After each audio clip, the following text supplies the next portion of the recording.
Well,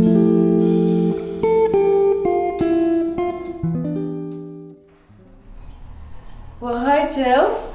Thanks for agreeing to talk to us. I'm with Gill Gathercole and her solo show Land, Sea and Abstraction. And it's a wonderful collection of paintings, and I think the title comes from the fact that when you walk into the gallery space you can see that these paintings are of landscape, but then when you look at them you can see that they are a joy of marks and in mixed media. And so if you look closely, they really are abstract paintings, but when you take a step back, they're clearly landscape. And there seems to be two different colour palettes, one that's quite dark and one that's really quite lively and fresh, kind of with pinks and blues, as opposed to kind of the more softer browns with the sage greens and kind of a mid-grey blue sky, which I think we're fairly used to at the moment. Yeah. So are the two different colour palettes to do with the places that inspired them or something else? Yeah, absolutely. I think the darker palette is from the landscape, definitely. But also, and then the brighter ones, the seascapes. But also, there was, I mean, the landscapes are influenced by the Peak District and those kind of that moorland, where you get the rich, dark, raw umber. The peat. Yeah, burnt, yeah. Exactly. And then the other thing, though, even with the landscapes, I mean, these three here with the green, those were produced during the COVID, and there's only two that were before the COVID, okay. And then two that are abstract. So I would say most of them are semi-abstract, and there's probably about two which are completely abstract. Yeah. And then the colours. One of the most important things I feel about often with the colour, I love the muted colours, and although the sea ones have become a lot brighter. But then you get flashes in the landscapes, the flashes of colour, and for me, and also on the seascapes, what they represent to me is perhaps somebody, and I'm not thinking of that when I'm painting it, but it's human beings in the landscape, whether that's a rucksack, a bright cagoule, bright magenta, and you just see that as a flash in the distance, or on the seascape, you're walking along the coastal, and sometimes there's a red boy. Exactly that kind of that beautiful those buoys, or maybe some debris, which the orange rope from the fish. And the turquoise, and then just plastic rubbish, which I hate. But sometimes I'll just see a flash of this colour against the kind of more muted colours, and I just love those colour is a thing which does really excite me. Well, colour is the first thing that people respond to in a painting. You see the colour before you see the depiction, if you like. And so colour is very emotive. Yeah. And are you deliberately creating that emotive feeling with your painting, or is it purely kind of, I think that goes with that? I don't think it is. It's not a deliberate. Well, sometimes it is. Yeah. Sometimes it's a conscious thing, and sometimes not. It's instinctive. Yeah. So there's a lot of pink in this exhibition, and that was influenced by, I saw one evening in lockdown on one of my walks, an amazing just pink sunset sky. The whole sky was pink, and I just thought consciously, I've got to paint that. I've got to get that. Want to do that. But then other times it's very instinctive. So with again, I'm referring to these green and these three little ones, and I've got a lot of muted colours down, and then I just really wanted to.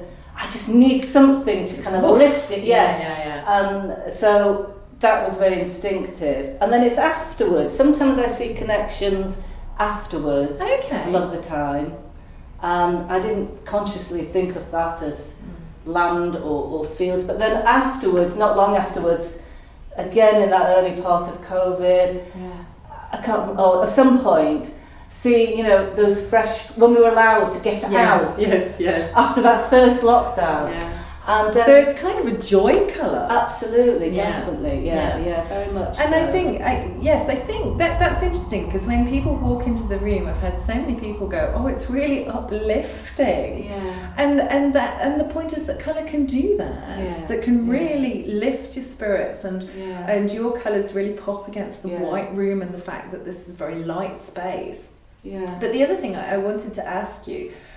Your mixed media, it's pretty mixed, isn't it? So what have you got in there? I've got watercolour, acrylic, collage, oil pastel, chalk pastel, right? Pen, pencil. Yeah. So I do, and I really like doing the mixed media stuff. I don't do it as much as I mainly do oil paint, but I love having a little bit of a period, and it's just nice to have that contrast. And you do work differently, and it does feel quite a more playful way to work.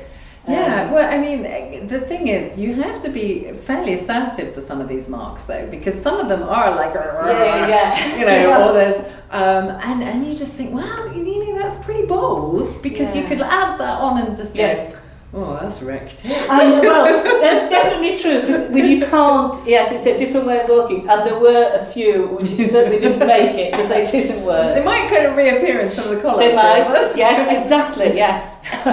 Or cut up. I do like cutting up and make smaller ones. And then work into them. So the cut up things, do you actually make little paintings to cut up to use in the collage? No. They are recycled ones which didn't work, and I keep them. And then I've just got a whole pile of those. And then there's little bits within it that I really like, and then cutting into it, and then, that little bit is... That's how I make cards. Absolutely. Absolutely. I know, Which is really interesting. And of course, well, the other thing you've done with your pops of colour, and there are there's lime green, there's pink, there's kind of a really sky blue, there's a deep Mediterranean blue, and I think you mentioned that some of them were influenced by memories of holidays of specifically Croatia. Is that right? Well, some. I think when I'm painting again, it's not that I'm thinking of that place immediately and think I'm going to go and do a painting of Croatia, but I think all of the places that I've been to all my life, they're kind of an amalgamation, but then sometimes when I'm making the marks, a line will just remind me, or a colour, and then that feeling comes back to me. So we had my partner's family holiday a couple of years ago, and there was something about the land in the distance, and the water, the sea, and then the feeling of being in that warmth. And then when we were in COVID lockdown, it was like just this longing to be anywhere else. Yeah, exactly. And that kind of, so that feeling and that memory comes out whilst I'm painting it, but I didn't intend to. Okay, that's interesting, because haven't you also got a connection with Wales? Yes. So I've got family in Wales, and I've spent part of my childhood in Conway, in North Wales, and so that whole area, and Anglesey, I spent a lot of time there, and again, just recently we went back just the other week to see family, not been there for such a long time, and there's a beach, and I'm saying it's looking across the Flint Peninsula, so again it's that thing of the mountain range or hills, and then sea in front of it. Yes, that flat and then the distance. Exactly. Because in some of your paintings there is like this very simple pencil line at the back that seems to trace that idea of a distant hill.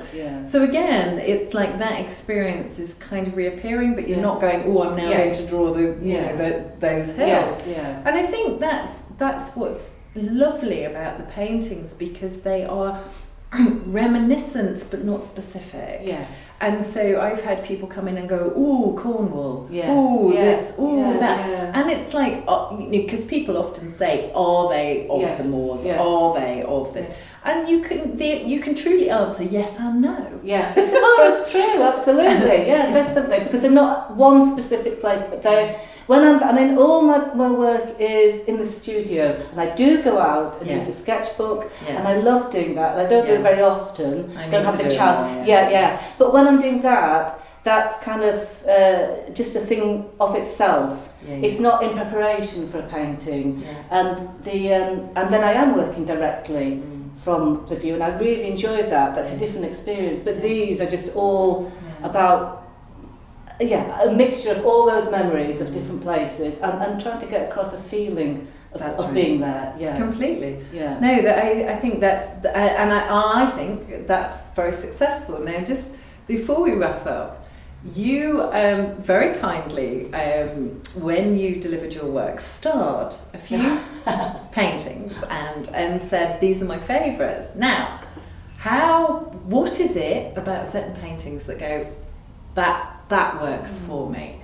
Why did some particular kind of, oh yes, that really worked? Yeah, that's an interesting question. Do you think it's to do with touching that evocation? Touching that, yes, that speaks to me, that achieves what I was trying to do with that painting? Or is it more intangible than that you finish it and go, oh, I rather like that. There is definitely that in there. I think a lot of the way I work is instinctive. Yes. It is in a kind of instinctive way of working. One mark after the other, the next mark informs it. And sometimes, I know you experience this as well. Some just kind of seem to flow, and others you really grapple with. And they have a different feeling about them. But I think probably the ones that I labelled the favourites are the ones which did just seem to just completely flow, and I was in the zone, and it's just all come together. Whereas, but then other people will really like the ones that that were a struggle. So, you can't help that, can you?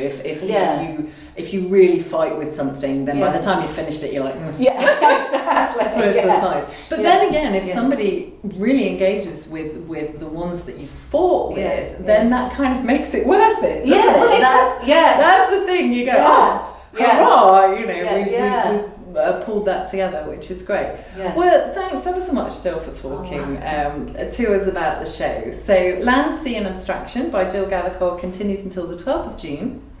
And we're open Monday to Saturday, 10 a.m. to 6 p.m. Look forward to seeing you. Thank you.